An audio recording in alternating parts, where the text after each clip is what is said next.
Good morning, Rina! Good morning, Kuya. Nakakulat ka naman. How's your gising? Okay naman, Kuya. Magandang Did you gising wake up lagi. and did you go out of the bed at the right side? Yes. At the right side, not at the left side. Paano ka bang gumising? Ako? Siyempre, una, didilat mo mata mo. Pagka-alarm ko, dire-diretso na ako, Kuya. Isang alarm lang ako madalas. Hindi na ako kasi pag inantay ko pa yung second alarm ko, nagpa 5 minutes ako, mas tumatagal ako. Ano tunog ng alarm mo? Ano ba ito ng tiptoe? Tiptoe sa iPhone. Maano lang, mahina lang kasi ayaw ko nagigising yung asawa ko, Kuya. Kala ko, kasi at 2:30 a.m., hindi ko siya pwedeng magising. Hindi mo pwedeng magising? Hindi ko pwedeng gisingin ng 2:30. Eksakto mga bandang 5 gigising. Naawa na nga ako sa asawa ko eh. Kasi lagi ang lakas kasi mag-alarm, Kuya eh. Pag nagising ako, gising na din siya. Ano bang alarm mo, Kuya? Mas malakas pa ata sa... Funny alarm. Funny alarm naman. Funny alarm. Boses ko din yung gising siya. Hoy! Gising na ba kayo? Ganon. Gising na! Ganon ang gising. Kaya si ate, napapatayo sa kama niya. Oo, tayo. Tsaka hindi rin siya pwedeng di tatayo pag tumayo na ako eh. Gigising talaga siya. Ayaw niya. Tsaka hindi ko pwedeng iwanan yun sa kwarto. Sino kasama niya? So lumilipat siya dun sa mga kwarto? Lilipat siya. Bata. Lilipat siya ng kwarto. Bakit? Sabi ko, di ka matulog mo na. Tulog mo dyan. Tulog ka na. Ayoko nga. Ayaw niya mag-isa. Ayoko nga. Bakit ayaw mo dyan? Wala akong kasama. Umano ka dyan. Nandiyan ka lang sa kwarto. Hindi ko alam yun Nainig pala. Lock mo yung kwarto mo. Ayoko nga. Ganun yun. Kaya lilipat yun. Tatabi sa... Kay Une. Tatabi sa mga anak niya. Ganun. Parang mahirap patulugin ang mag-isa. Kayo ho ba'y naghahanda na? Gising na ba kayo? Dahil alas 4:51 na ho. Araw po ngayon ng Miyerkules, 5 na. Kabilis naman talaga. Ay Hulyo na ng 2017. Ako po si Daniel Razon. At ako naman si Rina Villamor Camara. Narito na ang mga hataw na balita sa umagang ito. Deklarasyon ng martial law ni Pangulong Rodrigo Duterte sa Mindanao pinagtibay ng Korte Suprema. Pagpapalawig sa ipinatutupad na batas militar, posibleng irekomenda ng hepe ng Philippine National Police at Armed Forces of the Philippines. Task Force Bangon Marawi nagpulong na hinggil sa gagawing rehabilitasyon sa Marawi City. Mga lugar na apektado pa ng kaguluhan, target linisin bago ang ikalawang State of the Nation Address o SONA ng Pangulo. Special Action Force o SAF Commandos na nagbabantay sa New Bilibid Prison, posibleng alisin na ng hepe ng pambansang pulisya dahil sa issue ng pagbabalik ng drug trade. Isa sa umano'y kasabwat sa pagpatay sa 5 miyembro ng isang pamilya sa San Jose del Monte sa Bulacan, natagpo ang patay. Isa naman sa mga person of interest nawawala. Mahigit 130 milyong pisong halaga ng mga nakumpiskang iligal na droga sinira ng PDEA. At lalo pang pagpapaigting ng kapasidad ng Philippine Air Force sa pamamagitan ng modernization program. Ipinangako ni Pangulong Rodrigo Duterte kasabay ng pagdiriwang ng ika-70 anibersaryo nito.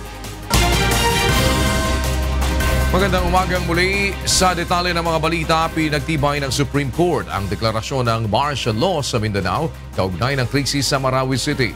Pero ayon sa mga petitioner, magiging masamang ehemplo o pamantayan ang naging hatol na ito ng Korte Suprema para sa mga susunod na katulad na issue.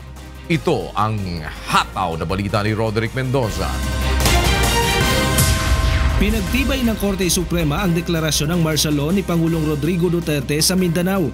11 maestrado ang bumoto upang i-dismiss ang 3 petisyon laban sa Proclamation 216 na naglagay sa buong Mindanao sa ilalim ng batas militar simula noong Mayo. 3 maestrado ang nais limitahan ang mga lugar na sakop ng martial law, habang 1 maestrado ang nagsabing walang basehan ang deklarasyon ng Pangulo. The court dismissed the petitions by a vote of 11 of its members. 3 members voted to partially grant the petitions and 1 member voted to grant the petitions. Nagpasalamat si Solicitor General Jose Calida sa naging desisyon ng korte dahil pinayagan ang Pangulo na ipagtanggol ang taong bayan. Patunay anya ito na kaisa ng Pangulo ang SC sa pagtatanggol sa soberanya at teritoryo ng bansa. Ayon naman sa Malacanang, buo na ang puwersa ng pamahalaan sa paglaban sa kaaway. Ngayong nagdesisyon ang Korte Suprema pabor sa martial law. Dismayado naman ang mga petitioner at nangangambang maging masamang president ang desisyon. Tila nagiging mas madali ngayon na ideklara ang martial law sa buong Pilipinas kung ganito lang ang pamantayan na masusunod. Nagiging mas malakas ngayon ang loob ng mga militarista sa loob ng Duterte administration. Baka ngayon hilingin nila na i-extend pa yung martial law beyond 60 days. Maghahain umano sila ng motion upang himukin ang korte na baliktarin ang hatol. We are asking the Supreme Court to really take a second look in this case para naman mas maprotektahan pa yung mamamayan at hindi maabuso yung paggamit ng martial law powers. Maaari pang umapela ang mga petitioner pero suntok sa buwan ng maituturing kung babaliktarin pa ng mga maestrado ang kanilang boto. Mula sa lungsod ng Maynila, ako si Roderick Mendoza, humahataw sa balita. Dismayado naman ang mga mambabata sa nagpetisyon kontra martial law sa Mindanao sa naging desisyon ng Korte Suprema na pagtibayin ito. Nababahala ang mga ito sa posibleng pagtatag ni Pangulong Rodrigo Duterte ng authoritarian rule sa buong bansa kasunod ng martial law ruling. Ito ang hataw na balita ni Joyce Balancio. Nagbabala ang anti-martial law petitioners mula sa mababang kapulungan ng Kongreso na maaring palawigin ni Pangulong Rodrigo Duterte ang deklarasyon ng martial law sa iba't ibang parte ng bansa kasunod ng pagpapatibay ng Korte Suprema sa deklarasyon ng Pangulo sa Mindanao. Sinabi ni ACT Teachers Party List Representative Antonio Tino na bigo ang Korte Suprema na supilin ang umano'y pang-aabuso ng kapangyarihan ng Pangulo. So ang pangamba natin ngayon dahil sa decision na ito ay wala nang hadlang. No, una para sa pag-extend pa ng martial law sa Mindanao. Pangalawa, yung paglawak pa ng saklaw. Maaring hindi na lang sa Mindanao. Ganito rin ang palagay ni Akbayan Representative Tom Villarin na nagsabing binigyan otoridad ng SC ang Pangulo para magpatupad ng authoritarian rule sa buong bansa sa pamamagitan ng posibleng pag-uugnay sa problema sa droga sa rebelyon ng terrorist groups. Dismayado rin ang ilang petitioners katulad ni Gabriela Women's Party Representative Arlene Brosas na nababahala dahil sa patuloy na human rights violations sa Mindanao, partikular sa karapatan ng mga kababaihan. Nirerespeto naman ni Magdalo Party List Representative Gary Alejano ang desisyon ng Korte Suprema. Pero nanindigan siyang hindi na kinakailangan ng Pangulo magdeklara ng martial law para sugpuin ang Maute Group. Si Ifugao Representative Teddy Bagilat naman tumanggi muna magbigay ng komento habang hindi pa niya napapag-aralan ang mga naging dahilan ng Korte Suprema. Sa kabilang banda, ilang mga mambabatas naman ang pabor sa desisyon ng SC. The declaration of the President on martial law for Mindanao, I think vindicated by this present event that's happening now. Dapat naman talaga na desisyonan favorably ng Supreme Court yun dahil nakikita naman ninyo ang laking kaguluhan dun sa Marawi more than 30 days na nga. In fact, pag hindi pa natapos yun, baka naman I'm not speaking behalf of the executive branch, pero baka kailangan pa nga i-extend kung hindi pa matapos yung problema sa Marawi.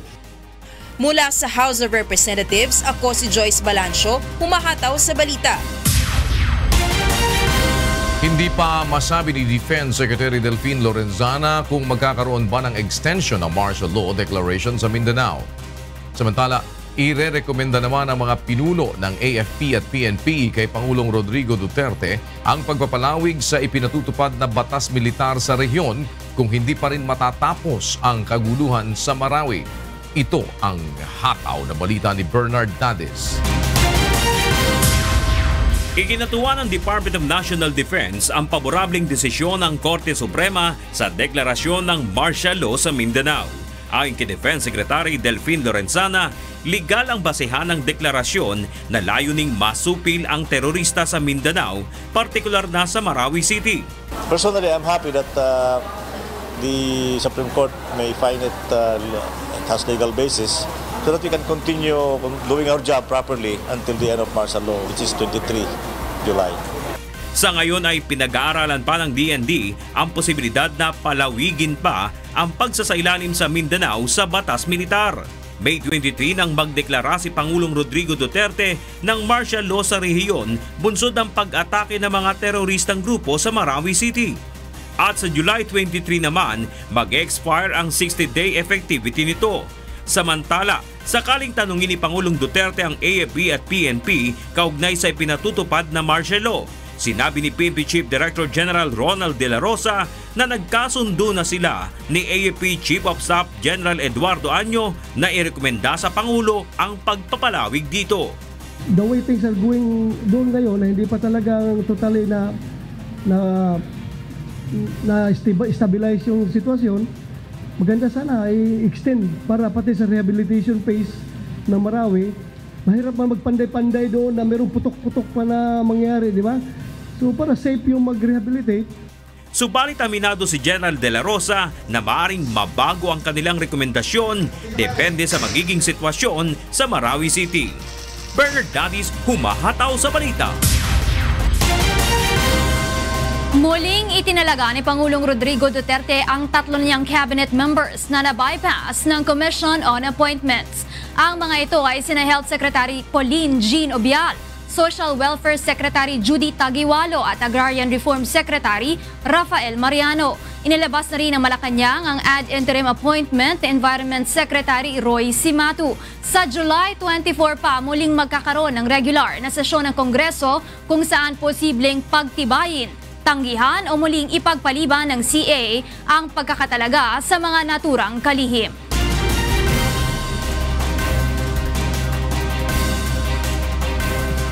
May improvement na umano ang serbisyo ng mga ahensya ng gobyerno ayon sa Civil Service Commission. Isa sa mga pinagbasihan ay ang naging pagtugon ng mga ahensya sa mga reklamo sa kanilang serbisyo.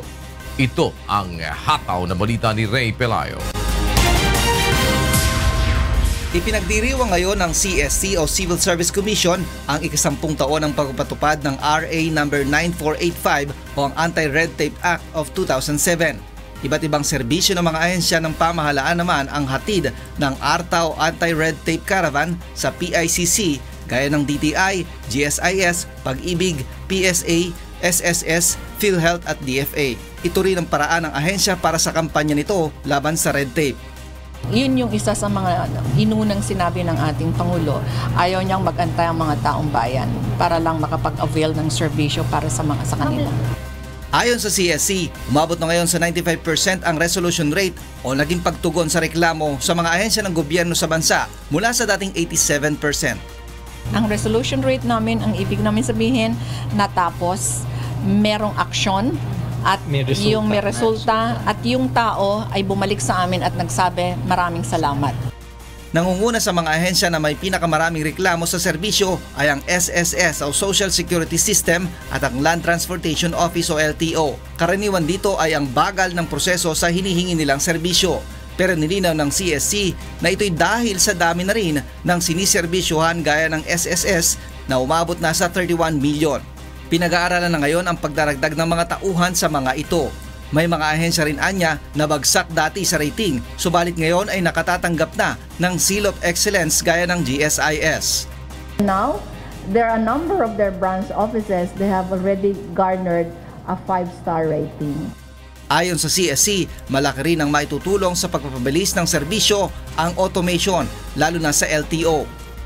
That's very good because nawawala yung face-to-face transaction, which is one of the causes of fixing and graft and corruption in government. Ayon sa CSC, malaki ang tulong ng Citizens Hotline and Complaint Center kung saan 24 na oras na may nakabantay para tumugon sa sumbong ng publiko sa pamamagitan ng pagtawag sa 8888. Mula sa Pasay City, ako si Ray Pelayo, humahataw sa balita. Posibleng alisin na ng hepe ng pambansang pulisya ang mga tauhan ng PNP Special Action Force na nagbabantay sa Bilibid dahil sa panibagong issue ng illegal drug trade sa loob ng bilangguan. Ito ang ataw na balita ni Mon Hokson. Kakausapin ni PNP Chief Director General Ronald De La Rosa ang director ng PNP SAF bago magdesisyon kung dapat na ba silang alisin bilang bantay sa New Bilibid Prison. Ayon kay De La Rosa, kung madudungisan lang ang marangal na pangalan ng SAF dahil sa droga, mabuti pang alisin na lamang ang tropa sa naturang bilangguan. Gusto ko palitan na buo. Palitan na buo dahil sila rin ang kuha nila doon, ang kanilang apprehension is baka masisira lang kami dito, sir. Kung nandito kami tapos magpapatuloy yung drug trade na yan dahil hindi namin makukontrol, baka masisira lang kami dito. You better relieve us here. Yan ang pag-iusap nila. Magugunit ang inihayag kamakailan ni Justice Secretary Vitaliano Aguirre na muli na namang nabuhay ang illegal drug trade sa Bilibid. At maging ang ilang miyembro ng SAF na bantay dito ay nabahira na rin umano ng korupsyon. I have to admit that because of their familiarity, they stayed there already for more than 6 months. Masyado matagal eh. Ang aming plano dito is only about 3 months to avoid familiarity.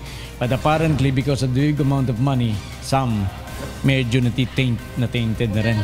Plano ng DOJ na palitan ng SAF ng Marines, subalit sa ngayon ay ginagamit pa ang puwersa nito sa Marawi. Mula sa Camp Crame, ako si Mon Hokson, humahataw sa balita. Sinira ng Philippine Drug Enforcement Agency ang milyong-milyong halaga ng mga nakumpiskang iligal na droga upang matiyak na hindi na ito magagamit pa. Ito ang hataw na balita ni Rajel Adora. 44 na kilo ng shabu at 10 gramo ng marijuana nagkakahalaga ng 134 na milyong piso ang sinira ng mga tauhan ng PIDEA sa Malabon City kahapon. Ang mga ito ay nakumpiska sa serye ng operasyon ng PIDEA kontra iligal na droga. Sinira ang mga iligal na droga sa pamamagitan ng thermal decomposition upang hindi na umano ma-recycle o magamit pa ang mga ito. Ang end product po nito is actually ashes. After na destruction, it will be tested by our chemists if it is really destroyed. Tiniyak din ng PIDEA na ligtas ito sa anumang kemikal na maaaring malanghap ng mga tao at hayop sa paligid. Yung pong thermal destruction equipment, meron po yung scrubber para ma-out niya yung odor. So wala kayong maaamoy or wala kayong ma-inhale in regards to dangerous drugs. Ayon sa PIDEA, nakatutok ngayon ang kanilang mga operasyon sa bawat barangay sa buong bansa kung saan mataas ang demand sa iligal na droga.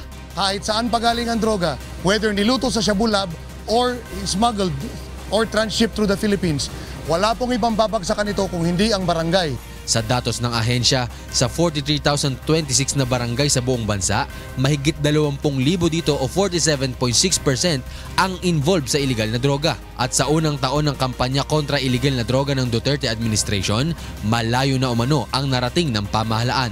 Based on figures, reduced at least 15% of drug supply and 33% in terms of the market for dangerous drugs. Ito'y batay po sa mga nahuling personalities na kumpiskan droga.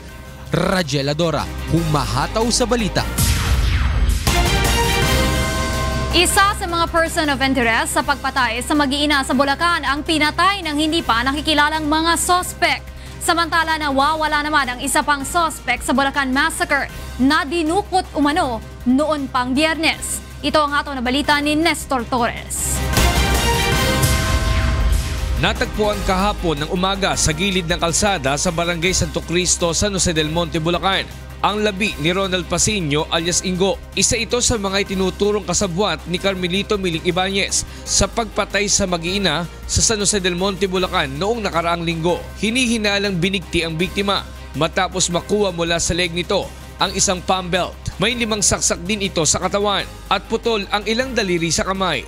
May nakalagay din sa katawan nito, nakaratulang adik at rapist ako, huwag tularan. Ayon sa mga otoridad, bago pa man patayin si Pasino, ay itinanggi nito na kabilang siya sa mga pumatay sa mag-iinang Carlos. Ayon kay PNP Chief Police Director General Ronald Bato de la Rosa, iimbestigahan nila ang pagpatay kay alias Ingo. Dapat mambestigahan kung sino pumatay. Not unless makuha natin yung pumatay kay alias Ingo, at tanungin natin kung anong purpose niya, bakit niya pinatay. Malaman natin kung ang purpose niya maggulo or whatever. Ngunit ayon sa general, hindi makakaapekto sa kaso ng pagpatay sa mag-iina ang pagkasawi ni alias Ingo. As I have said, may na-discovery pa nga na another 2 persons of interest, di ba? So ibig sabihin, with or without Ingo, mayroon tayong magagandang leads. At I am quite confident na mabigyan na ng closure itong kaso na ito. Samantala, nawawala naman noong Pang-Biyernes si Alvin Mabesa, ang isa pa sa mga person of interest sa Bulacan Massacre. Una nang napaulat na dinukot si Mabesa noong Biyernes ng gabi. Ngunit ayon sa mga otoridad, hindi kabilang si Mabesa sa mga pinangalanan ni Miling na kasama niya sa pagpatay sa mag-iina. Mula sa Bulacan, ako si Rezo Torres, humahataw sa balita.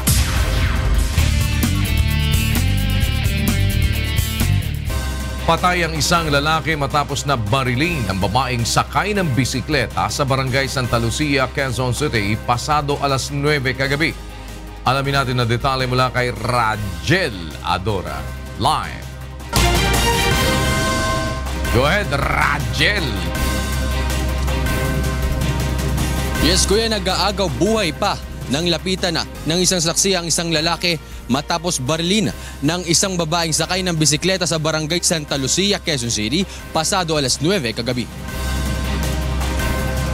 Ngunit bago pa may sugod sa ospital ay binawian na ng buhay ang biktima na kinilalang si Eric Mella, 34 anyos. Ayon sa saksi na si alias Niknok, nakita niya ang lalaki at isang babae na nag-uusap sa malayo. Ngunit matapos ang ilang saglit ay nakarinig na lamang siya ng putok ng baril.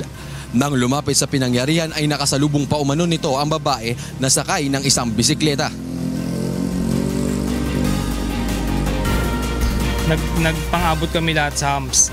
Ngayon, paglagpas namin dito, nakita ko na agad dito na may nagkikisay na nakahigang tao, na nakahubad. Tinitignan ko baka nabagok lang o anong lasing. Pero nung nakita ko may dugo, nilapitan ko agad.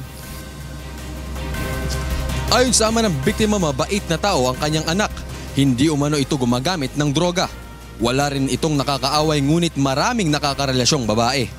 Agad namang sumuko ang suspect sa barangay at dinala sa Quezon City Police Station 5 para sa karagdagang investigasyon.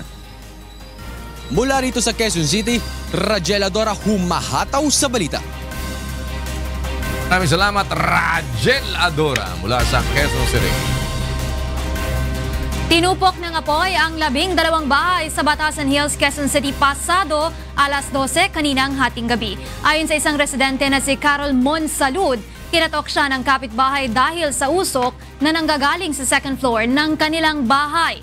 Mabilis na kumalat ang apoy kaya agad silang lumikas. Tinatayang mahigit sa 20 pamilya ang naapektuhan ng sunog. Yung pagdating kasi ng mga truck, medyo malalalim tong lugar na ito eh. At saka naging problema natin dito, wala tayong pagkukunan ng tubig. So buti na lang at nagbayanihan ng mga tao, nag-bucket relay sila. Kinargahan nila yung mga truck, matulungan yung ating mga bumbero. Tinatayang nasa 200,000 pisong halaga ng pag-aari ang natupok ng sunog na umabot sa ikatlong alarma. Idineklara itong fire out pasado alauna ng madaling araw. Napatay sa isinagawang buy-bust operation ng mga pulis ang isang lalaki na umano'y gun for hire at notorious drug pusher sa barangay 17 sa Caloocan City kagabi. Para sa detalye, makibalita tayo kay Reynante Ponte live. Go ahead, Reynante. Yes, kuya, kilabot sa kalsada at kinataktakutan umano ng mga residente sa J Corner Acab Street sa Caloocan City. Si Richard Bautista, ang lalaking nakaengkwentro ng Caloocan Police kagabi sa isang buy-bust operation. Kilala umanong drug pusher sa kanilang lugar at hinihinalang gun for hire ang suspect. Sa inisyal na ulat ng mga pulis, pasado alas 9 kagabi nang isinagawa ng pinagsanib na puwersa ng PIDEA at Caloocan Police ang buy-bust operation laban sa suspect. Ngunit nang malaman ng suspect na pulis ang nakatransaksyon, agad na umano itong nagpaputok ng baril at nanlaban ang mga pulis kaya't napatay nila ang suspect. Sa investigasyon ng mga pulis, nakulong rin ito sa bilibid dahil sa pagpatay sa kapitbahay nito. Madalas din umanong sinasaktan ng suspect ang kanyang asawa. Madalas niyang gulpin asawa niya, paluin sa ulo ng mahabang jungle bolo, gano'n. Kahit sa daan dyan, pinapalo niya. Hindi, naninindak po siya dito. Sige nga, paano Gusto niyo bang manood ng sine? Kayo, tinitingin-tingin niyo? Ganun po. Kuya, na-recover sa suspect ang 3 pakete ng hinihinalang shabu at 1 baril. Muli naman nagpaalala ang mga pulisya sa publiko na isumbong agad sa kanila ang mga hindi kanais-nais na gawain, lalo na mga nasasangkot sa iligal na droga. Yan muna ang update mula dito sa Caloocan City. Ako si Reynante Ponte, humahataw sa balita. Maraming salamat, Reynante Ponte mula sa Caloocan City. Pinagbabaril ng mga hindi pa nakikilalang suspect na nakamotorsiklo ang isang lalaki at ang tiyuhin nito sa Navotas City kagabi. Alamin natin ang detalye mula kay Asher Cadapan Jr. live. Asher, go ahead. Yes, Rina, dead on arrival sa Navotas Hospital ang magtsuhing pinagbabaril ng mga suspect na nakatakip ang muka sa barangay Daang Hari pasado alas 10 kagabi. Kinilala ang mga biktima na sina Apollo Blasco, 39 years old, at ang tiyuhin nito na si Romy Olarte, 59 years old. Ayon sa ilang residente, namataan nilang paikot-ikot sa lugar ang 4 na lalaking sakay ng 2 motorsiklo. Ilang saglit pa ay pinasok na umano ng mga suspect ang bahay ng biktima at nakarinig ng mga putok ng baril. Matapos ang pamamaril ay agad na dinala ang mga biktima sa ospital, ngunit binawian din ng buhay. Nagtamo ang mga ito ng mga tama ng bala ng baril sa ulo. Ayon sa live-in partner ni Apollo, gumagamit ng ipinagbabawal na droga ang mga biktima. Nakipaglibing lang kami nakaraan linggo. Nitong linggo lang sa barkada ko. Tapos ayan na, hindi ko alam, yung pala susunod. Diba? Ang hirap eh. Ayaw naman nila magbago eh. Anong gagawin natin? Hindi. Yes, Rina, patuloy namang iniimbestigahan ng mga pulis ang pangyayari. Mula sa Navotas, ako si Asher Cadapan Jr., humahataw sa balita. Maraming salamat, Asher Cadapan Jr. mula sa Navotas City. Task Force Bangon Marawi nagpulong na hinggil sa gagawing rehabilitasyon sa Marawi City. Mga lugar na apektado pa ng kaguluhan, target linisin bago ang ikalawang State of the Nation Address o SONA ng Pangulo. Sinalakay na illegal gun factory sa Lipa City, Batangas, posibleng supplier ng high-powered firearms ng Maute Group ayon sa PNP. Pangulong Rodrigo Duterte personal na nakiramay sa mga kaanak ng mag-iina na pinatay sa San Jose del Monte, Bulacan. Ayuda sa pamilya ng mga biktima ipinangako ng pulong ehekutibo. At lalo pang pagpapaigting ng kapasidad ng Philippine Air Force sa pamamagitan ng modernization program, tiniyak ng Pangulo kasabay ng pagdiriwang ng ika-70 anibersaryo nito. Sa detalye, nagsagawa kahapon ng emergency meeting ang Task Force Bangon Marawi kasama ang iba't ibang ahensya ng pamahalaan upang talakayin ang isasagawang rehabilitasyon sa Marawi City. Ito ang hataw na balita ni Lea Ilacan. Kompleto ang halos lahat ng ahensya ng pamahalaan sa isinagawang emergency meeting ng National Disaster Risk Reduction and Management Council o NDRRMC. Ayon kay Defense Secretary Delfin Lorenzana, na siya ring pinuno ng Task Force Bangon Marawi, tinalakay nila ang mga gagawing hakbang para sa rehabilitasyon ng Marawi. We discuss a lot of things there, ano yung gagawin ng iba't ibang mga departments, DSWD, DepEd, everybody. And I'm very happy to announce that we covered a lot of things, and every department of the government involved in this recovery are very enthusiastic in going in there and to repair Marawi. Sinabi pa nito na mayroon ding representative ang bawat ahensya ng pamahalaan na magtutungo sa Marawi upang magsagawa ng assessment sa lugar. Yung assessment mag-umpisa pa lang next week, pang isang linggo yan, yung tinatawag nating post-conflict needs assessment.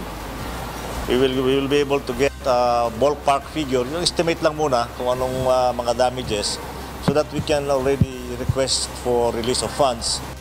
Kinumpirma din ng kalihim na 90% na ng apektadong lugar sa Marawi ang nalinis na ng mga sundalo. Nais-aniya nilang tapusin ang natitirang 10% bago ang State of the Nation Address ni Pangulong Rodrigo Duterte sa July 24. Yun ang gusto namin mangyari, pero we are leaving it to the ground commanders to do their pace. Hindi natin, we are not micromanaging the events there. Bahala yung mga ground commanders. But they have their own, pero kami mga guidance sa kanila kung anong gagawin nila. Samantala, sa pinakahuling ulat ng AFP, 337 na ang napapatay ng terorista habang 85 naman sa panig ng pamahalaan. 38 naman ang nasawing sibilyan habang mahigit 1,700 ang nailigtas. Mula sa Campo Aguinaldo, ako si Leia Ilagan, humahataw sa balita. Ilang nasagip na hostage sa Marawi City ang nagbahagi ng kanilang karanasan sa kamay ng teroristang Maute at Abu Sayyaf Group. Sa ulat ng Malacanang, karamihan sa mga biktima ay inuutusang magnakaw at pinipilit na magpa-convert sa paniniwalang Islam. Ito ang hataw na balita ni Nel Maribuhok. Tiniyak ng Malacanang na prioridad ng pamahalaan ng kapakanan ng mga residenteng naapektuhan ng kaguluhan sa Marawi. Partikular na rito ang tungkol sa pagsasagawa ng relief operation sa lugar. Among which, camp coordination and camp management by DSWD, IDP protection, also under DSWD, health under DOH. Sa kasalukuyan, nasa 85,000 pamilya na ang naapektuhan sa patuloy na bakbakan ng tropa ng pamahalaan at Maute Group sa Marawi City. Mahigit 3,000 rito ay nananatili sa mga evacuation center. Ilan sa kanila ay nasagip mula sa pagkakabihag ng Maute at Abu Sayyaf Group. Ayon kay Presidential Spokesperson Undersecretary Ernesto Abella, inuutusan umano ng mga terorista ang kanilang mga hostage na magnakaw sa mga gusali sa Marawi City. All these hostages reveal that they were forced to convert to Islam or be killed. According to them, they were initially tasked to loot and steal from the houses, establishments for ammunition, firearms, cash, gold, and jewelry. Batay sa nakuhang report ng pamahalaan at sasalaysay ng mga biktima, tinatayang aabot sa 500 million pesos na cash ang halaga ng mga nanakaw.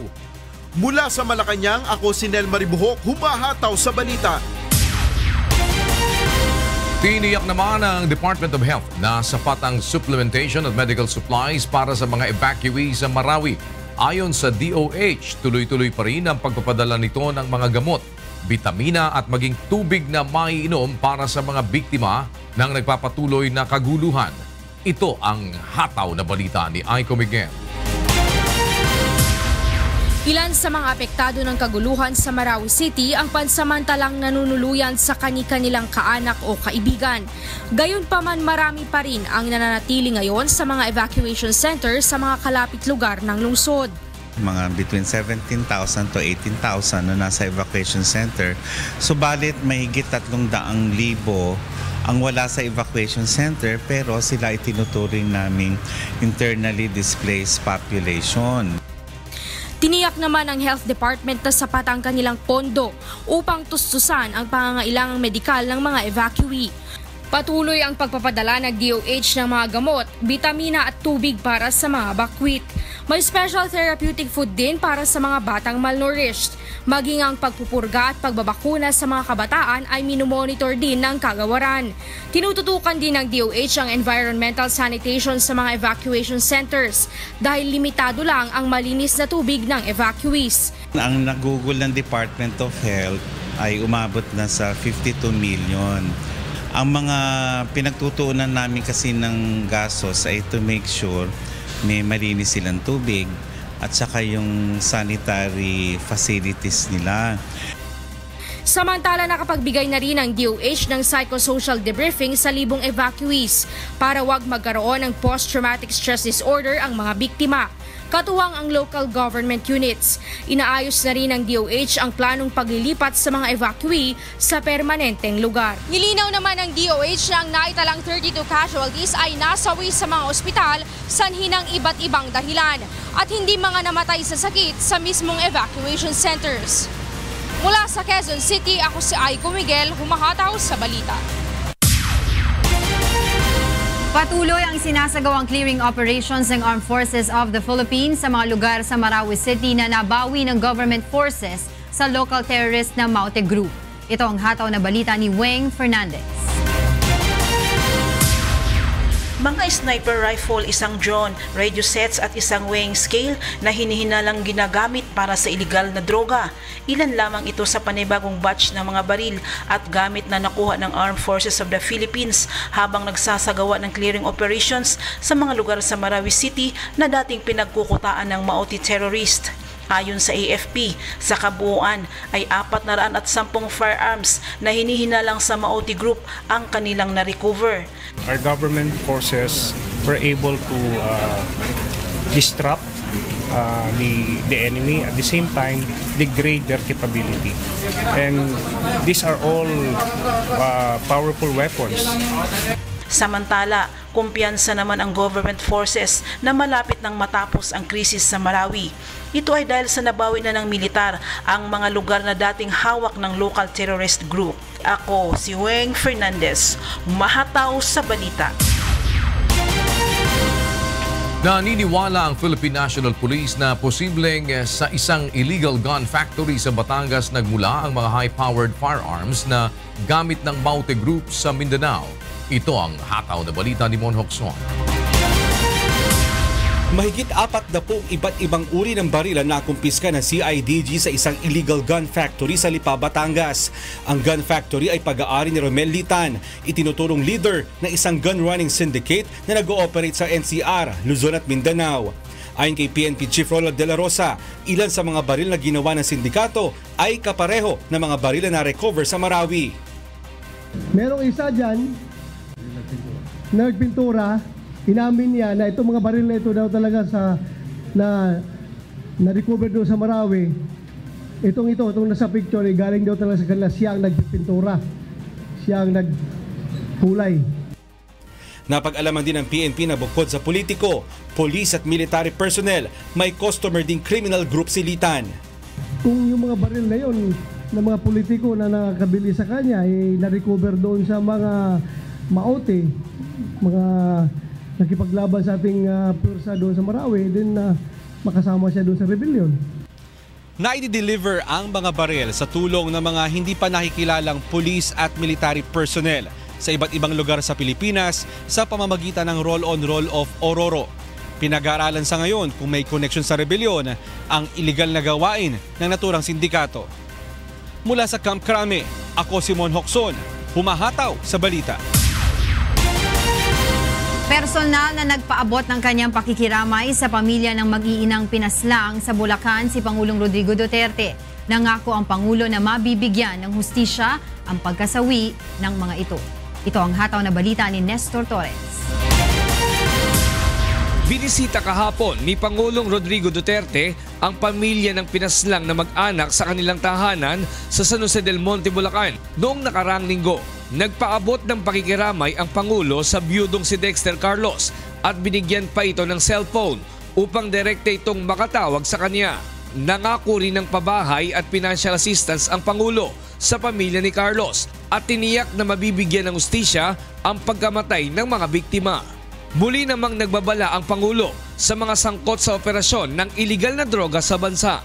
Una nang inamin ng pangunahing suspect na si Carmelito Ibanez na lango siya sa iligal na droga at alak nang gawin ang krimen. I will repeat my warning. I have told everybody since the beginning that if you destroy my country, I will kill you. And if you destroy the young of this country, it happened here, which is more the work of the devil. Patayin niyo mga bata, papatayin ko kayo. I will repeat, to preserve and defend the Filipino nation. Labis namang ikinatuwa ng pamilya Carlos ang pagbisita ng Pangulo. Papasalamat ako sa mahal na Pangulo kasi binigyan kami ng time na madalaw yung pamilya ko dito sa San Jose del Monte. kahit anong hectic ng schedule niya, binigyan niya pa rin yung time yun sa pagbisita sa pamilya. Bukod kay Pangulong Duterte, bumisita rin kahapon sa burol ng mag-iina si Philippine National Police Chief Ronald De La Rosa. Mula sa Bulacan, ako si Nestor Torres, humahataw sa balita. Kinansila ng Philippine Air Force ang flyby exhibition para sa pagdiriwang ng anibersaryo nito kahapon dahil sa malakas na buhos ng ulan. Samantala, muli namang tiniyak ni Pangulong Rodrigo Duterte na ipagpapatuloy ang modernization program upang lalong mapaigting ang kapasidad ng hukbong panghipapawid ng Pilipinas. Ito ang hataw na balita ni Rosa Licos. Alas 5 kahapon nang dumating sa Air Force City si Pangulong Rodrigo Duterte galing sa San Jose del Monte, Bulacan para pangunahan ang pagdiriwang ng ika-70 anibersaryo ng Philippine Air Force. Humingi ng paumanhin ang Pangulo dahil nahuli ng halos 2.5 oras sa pagdating mula sa pakikiramay kay Dexter Carlos, ang naulila ng 5 miyembro ng pamilyang pinaslang sa Bulacan kamakailan.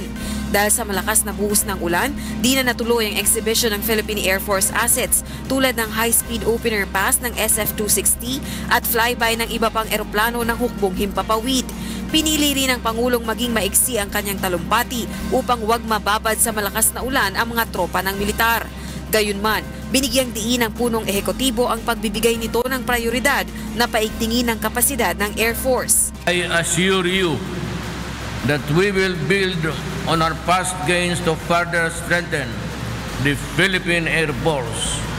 We will continue the ongoing modernization program by procuring additional attack and combat utility vehicles and unmanned aerial vehicles or UAVs to complement our already existing air assets.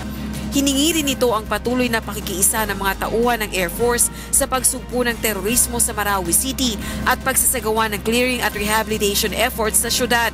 As we wrap up in our campaign to liberate Marawi, I am confident that the Philippine Air Force will once again take an active role in the rebuilding of the city and uplifting the spirit of those affected by the conflict. Samantala, present din sa Philippine Air Force Anniversary si Vice President Leni Robredo. Kabilang sa highlight ng programa ang presentation ng Certificate of Complete Delivery ng FA-50PH Lead-In Fighter Trainer Aircraft. Sa ngayon, 12 na ang FA-50PH aircraft ng hukbong sandatahan ng Pilipinas. Nakabalik na ng Davao City si Pangulong Duterte at ngayong araw ay nakatakda niyang bisitahin ang 2 military camps sa Mindanao. Mula sa Pampanga, ako si Rosa Licos, humahataw sa balita. Pagbaba ng unemployment rate at pagtulong sa mga stranded overseas Filipino workers. Ilan lamang ito sa mga iniulat ng Department of Labor and Employment na kabilang sa major accomplishments ng kagawaran sa nakalipas na 1 taon. Itong hataw na balita ni Nel Maribohok.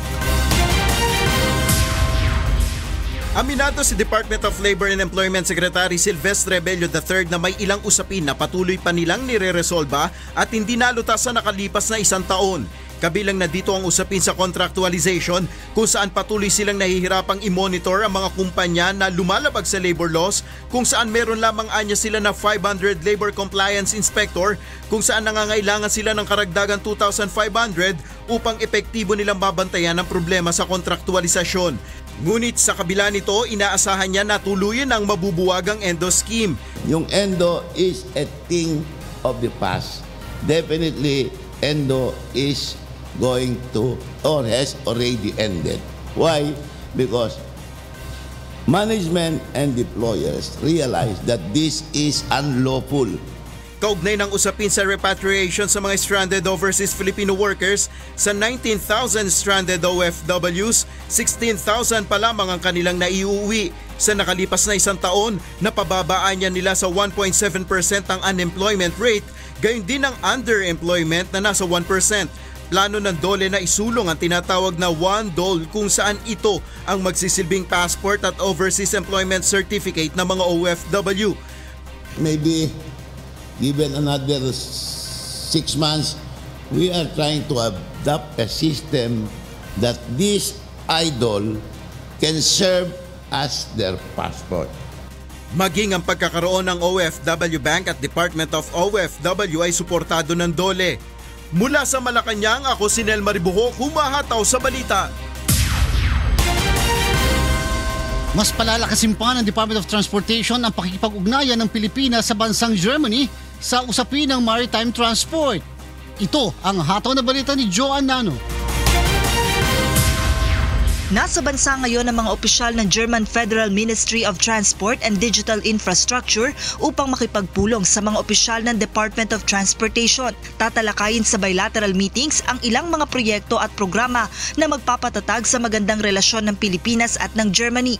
Kahapon nilagdaanan ni Transportation Secretary Artur Tugade at ni German State Secretary Michael Odenwald ang isang letter of intent na magpapalakas sa maritime transportation sa pagitan ng dalawang bansa. Nakapaloob dito ang pagbuo ng mga reforma para sa pagsasaayos ng mga pantalan, gayon din ang pagtutulungan sa usapin ng negosyo at kalakalan sa pamamagitan ng maritime transport. Bahagi rin ito ang pagsasagawa ng mga research training at staff development sa sektor ng maritime industry. This is one golden opportunity where we shook hands and agreed to work together to enhance the maritime capability from sailing to training to research. We exchange resources, and it is, to our mind, a good start for a bolstered relationship, a relationship between the Republic of Germany and the Republic of the Philippines.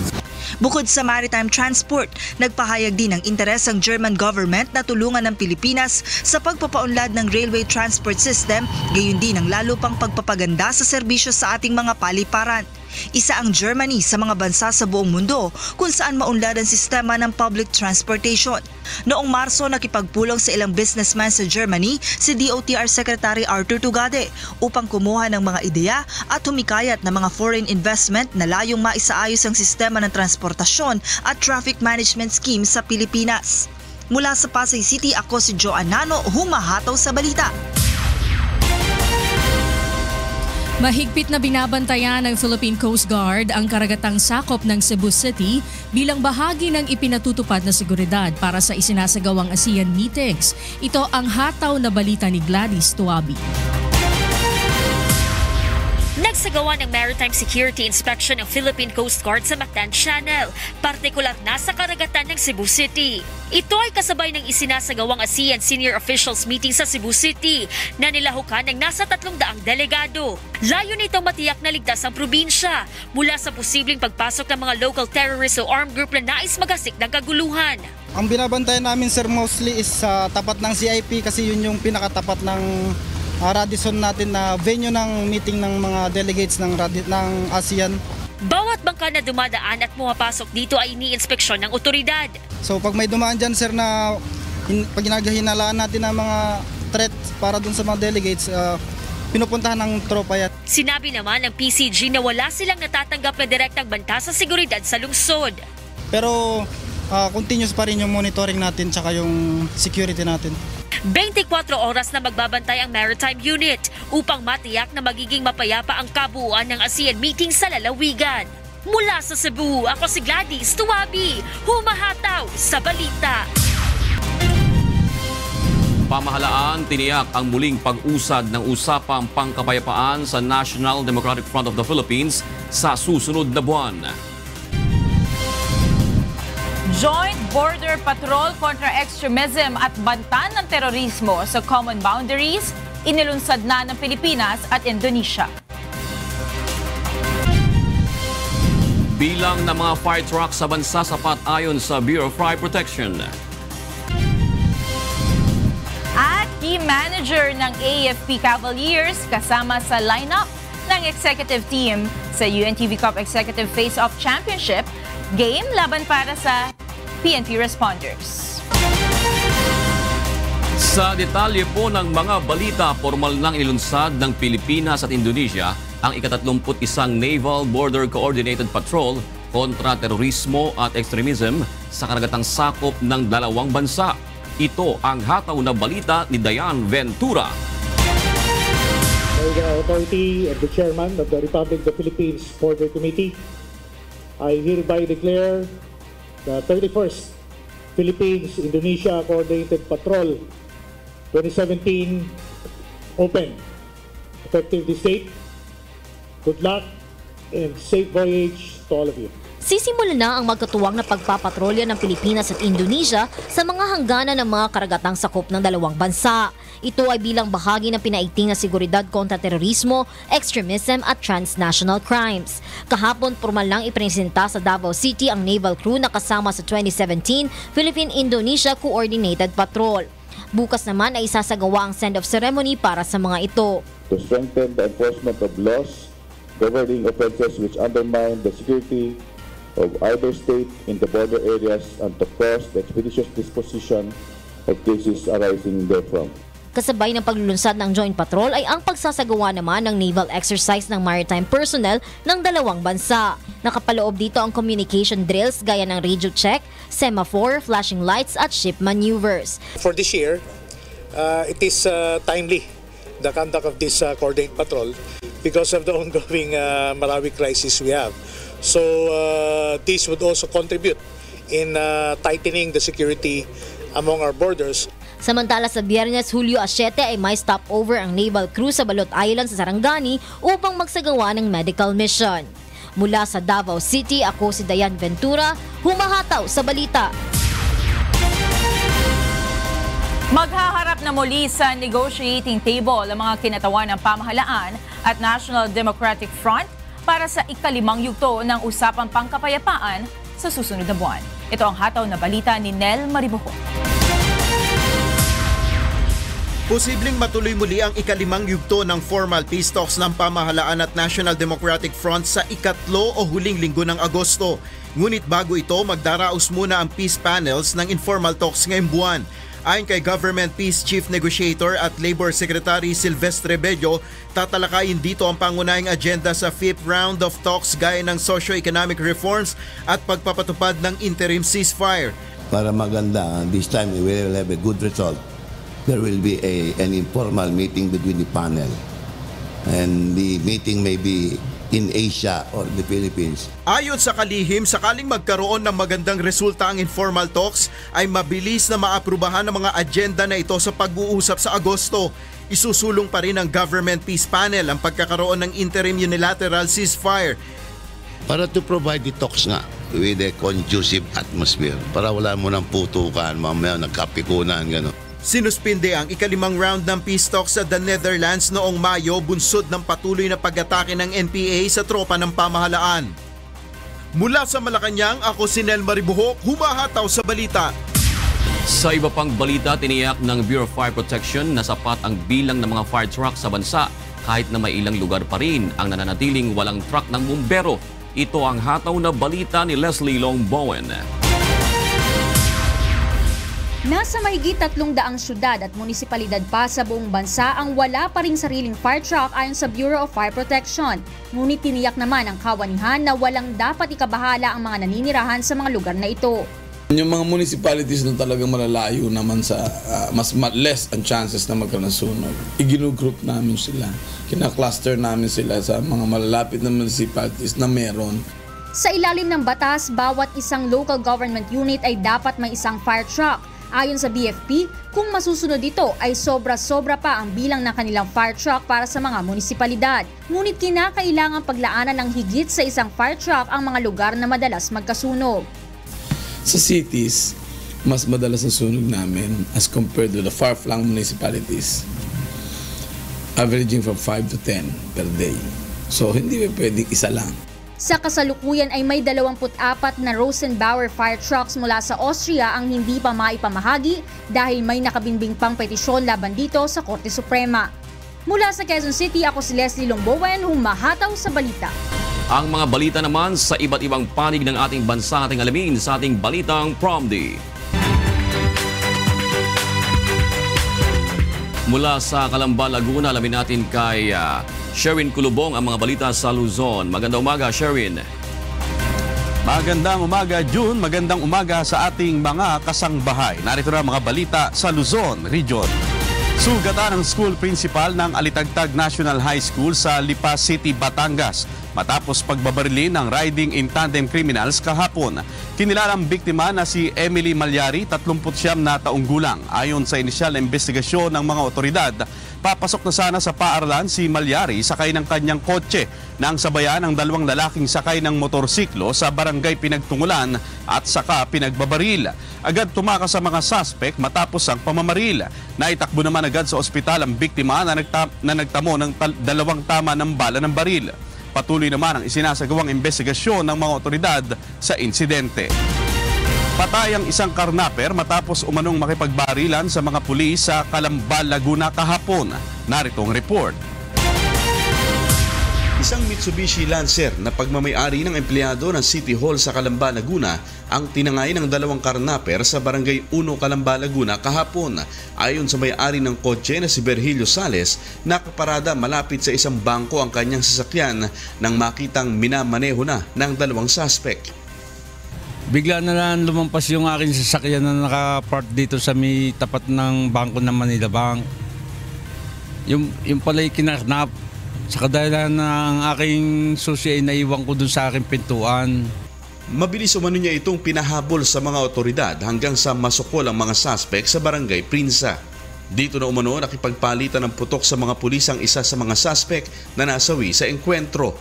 Kinilalang suspect na napatay na si alias RR na taga Malate, Manila at 3 araw pa lang nakikipanuluyan sa Calamba. Sumuko naman sa mga humabol na pulis ang isa pang suspect na kinilalang si Nestor Tolentino. Nung hinahabol na po, nag-attempt po na banggain ng mobile natin, yung tricycle na sinasakyan ng para huminto po, ayaw po huminto. And doon na po, nagputok po yung isang suspect na nakasakay po doon sa tricycle. Pinutukan po yung ating mobile, nagkaroon na po ng putukan at nahabulan po hanggang po sa Barangay Prinsa. Sa ngayon, inaalam pa ng Calamba Police kung may pending na kaso si alias RR sa Maynila. At yan ang mga balitang ating nakalap sa Luzon. Balik sa iyo, June. Maraming salamat, Sherwin Pulubong. Para naman po sa mga balita sa Visayas, nasa Cebu City si Deb Riveral. Maayong buntag, Deb.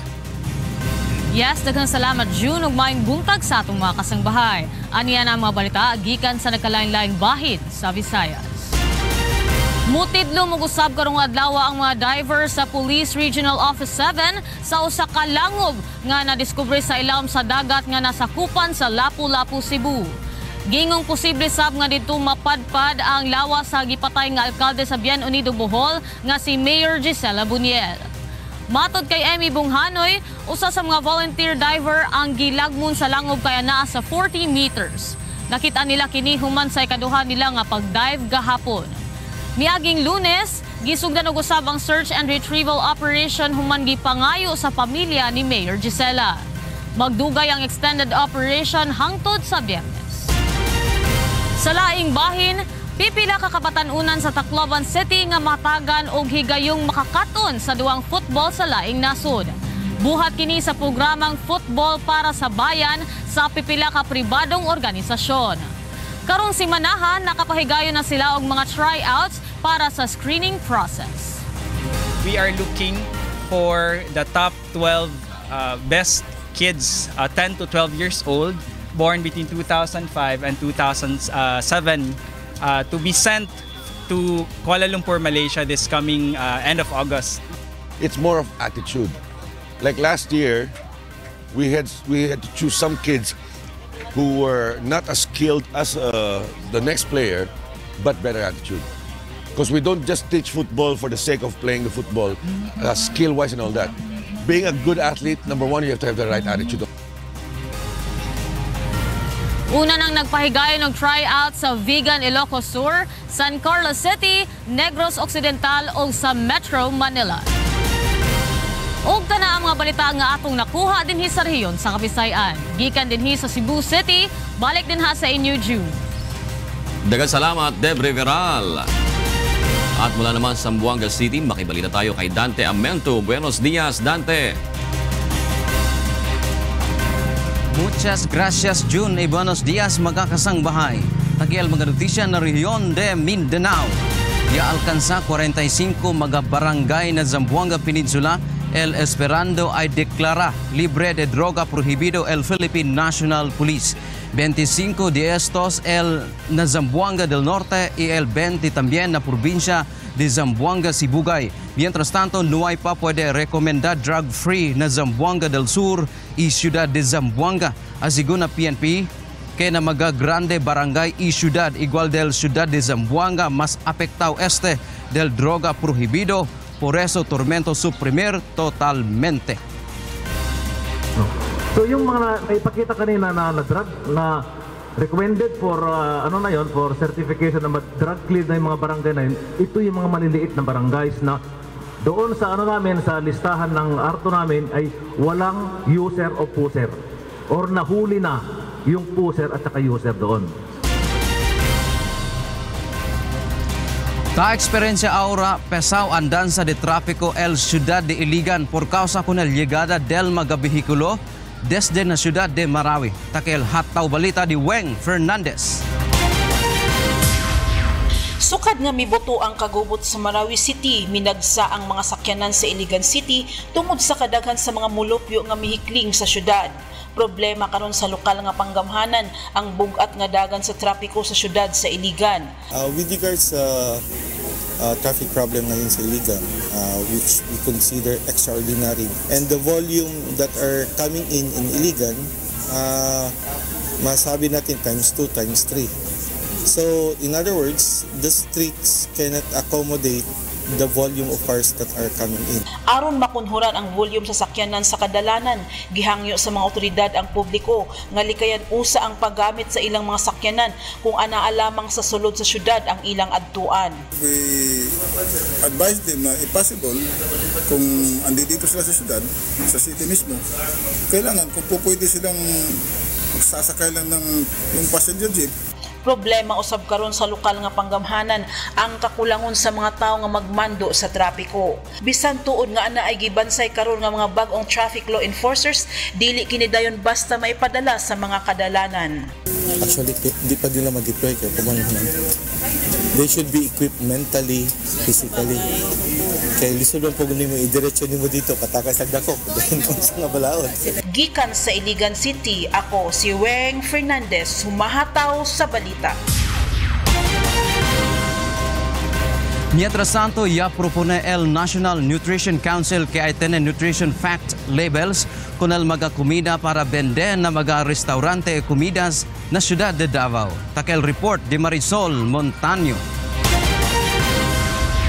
Sumala sa National Nutrition Council o NNC, 32.8% sa adult population sa dakbayan sa Davao ang overweight ug obese. Tungod ni ini ilansad sa ahensya ang Nutri Karinderya. Pinaaga sa maong programa ginaawhag ang mga nagtag-iya og restaurant ug eatery sa syudad nga magbutang og nutrition fact labels sa mga pagkaon nga ilang ginabaligya sa publiko.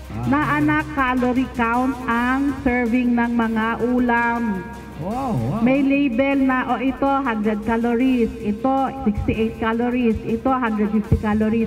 May labeling iba-ibang ulam nila para yung consumer alam mo, ma-conscious na ay tumong niini nga matagaan og kahibalo ang publiko sa ilahang ginakonsumong pagkaon ug mapaubos ang numero sa mga overweight sa syudad. We should be more conscious about the fats that we're eating, the salt and the sugar.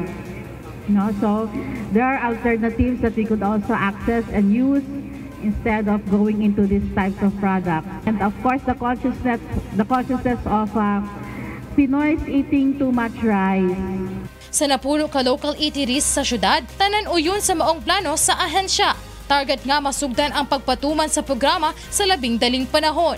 Gikan sa Davao City, ako si Marisol Montaño, humahataw sa balita. Esa el mga notisya ya sa kakitan na rehiyon de Mindanao. Estaba aquí na Ciudad de Zamboanga, verá contigo otra vez, June. Muchas gracias, Dante Amentu.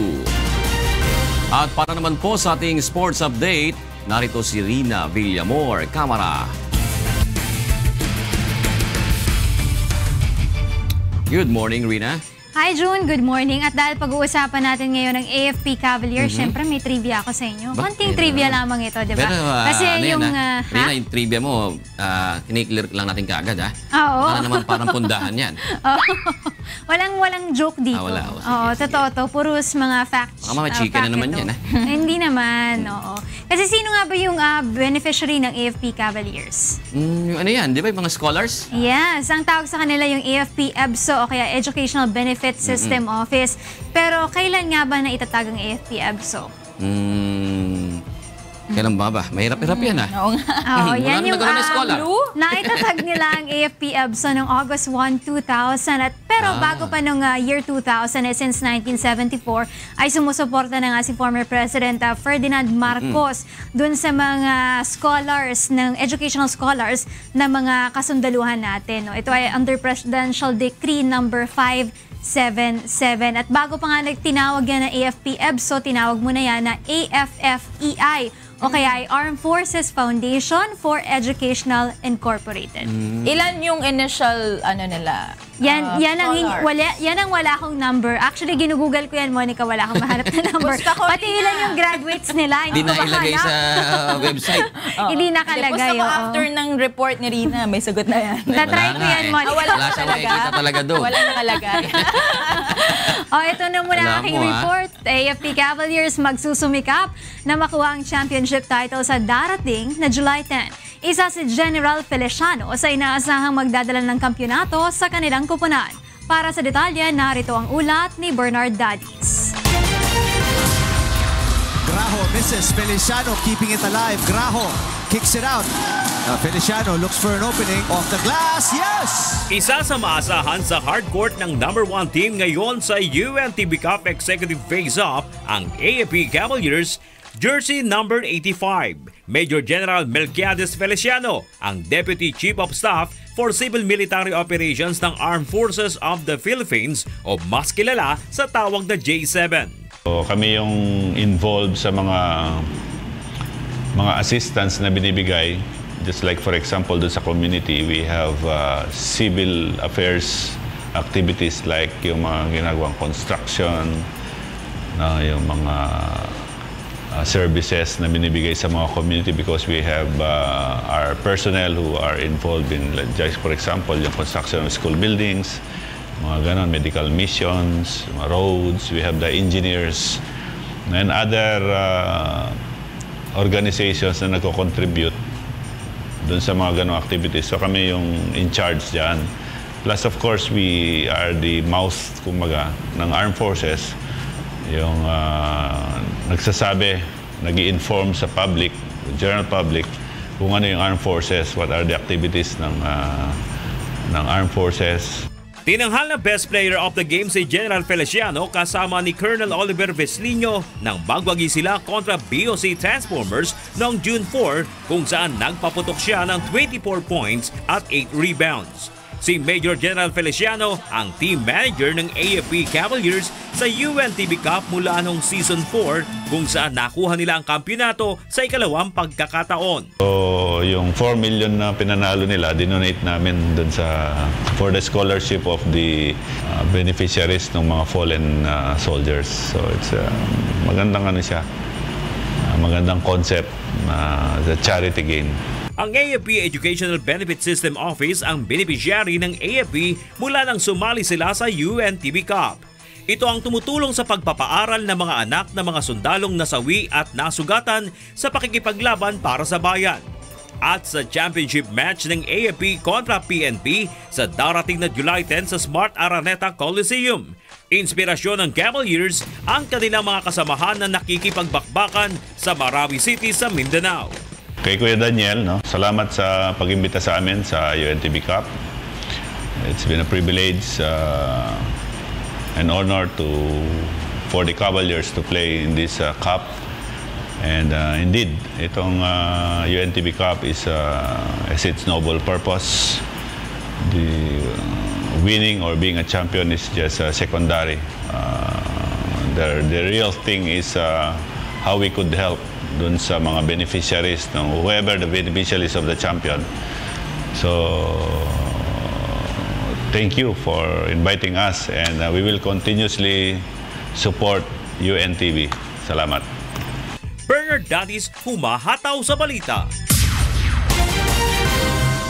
John at Monica, mukhang kahit anong Google ko, hindi ko mahanap kung ilan ang numero ng bilang ng mga scholars. Pero ang maganda talaga dyan, ay may natutulungan sila. At kung mananalo nga sila dito sa ating Championship Series Do or Die game sa July 10, ay magkakamit sila ng 1 million pesos para sa AFP EBSO. Pero kung ang PNP responders naman ang mananalo dito, matutulungan nila ang mga drug surrenderies. Kaya magkita-kita tayo sa July 10. Game starts at 6 o'clock p.m. Pero papangunahan mo na yan ang ating exhibition game. Ganda siguro alamin mo, Rina, kung ilan ngayon ang scholar.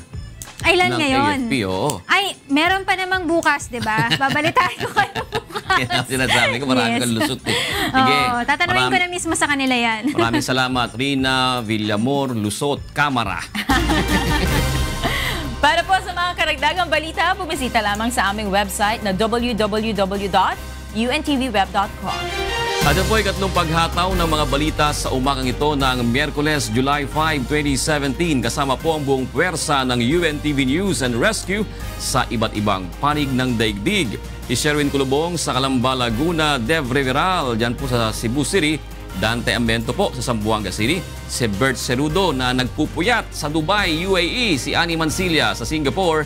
At si James Bontuyan sa Maryland, USA. Sa ngalan po ni Kuya Daniel Razon, ako po si Jun Suriao.